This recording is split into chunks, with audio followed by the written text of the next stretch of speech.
Well, the Monk debate will see Stephen Harper, Thomas Mulcair, and Justin Trudeau share their visions of Canada's place on the world stage. Trade, the refugee crisis, Canada's part in the mission against ISIS are seen as top priorities. Rudyard Griffiths, moderator for tonight's debate, is urging the leaders to skip the talking points. Joining us now to preview foreign policy exchanges expected tonight and where we are in the campaign is the Director of Communications for Paul Martin, Scott Reid. Thank you for coming in to talk about this. Oh. We have been talking for days and weeks about this juggernaut, this three-way tie. Everybody's wondering when it's going to break. And it's breaking, and it's been breaking over the last number of days. You know, published and unpublished polls, people were talking in political circles all weekend long, and the truth is this: the Conservatives are coming on like a locomotive and the NDP are tied to the tracks, and that is the context for tonight's debate.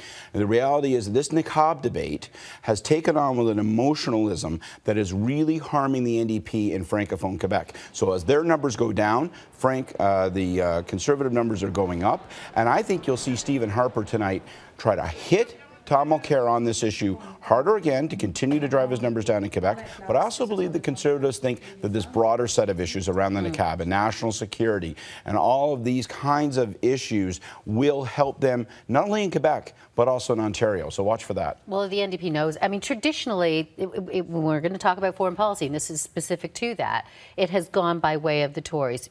Traditionally. So the NDP knows that. What are they going to have to do? What is Trudeau going to have to do to be up at that level with all of the kinds of issues that we've been talking about in the past couple of days? Well, in a peculiar way, Justin Trudeau might be best served by just simply having his brief, performing competently, and letting the fight happen between the other two. Because right now, they are scorpions in a bottle, the Conservatives and the NDP.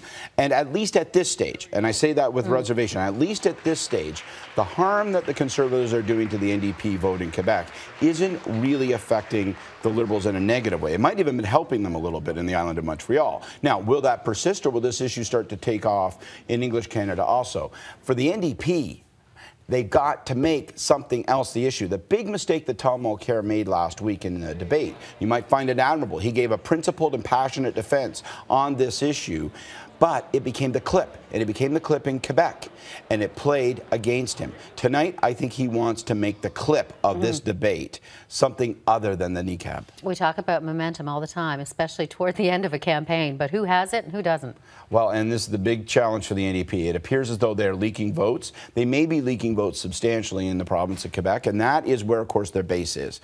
And people are telling me, pollsters from all across the country are saying that in BC, they've also been leaking votes. So, what are we talking about? We could be talking about a resurgent Conservative Party, and that could change the dynamic dramatically for the last 3 weeks. Progressive voters may find themselves 2 weeks from now wondering whether they need to rally in behind Justin Trudeau if they want to stop the Conservatives. The Conservatives may be saying to people, you know what, let's stick with what we know.